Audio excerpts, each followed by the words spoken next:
Hello, today I'm excited to review the dish drying mat from S&T Inc.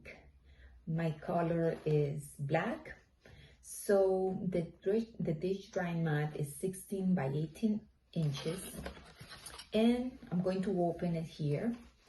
The benefit of using this to dry your dishes is that it dries very fast.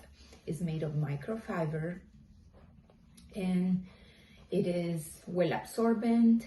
So a few recommendations here to use this is allow it to fully dry in between uses.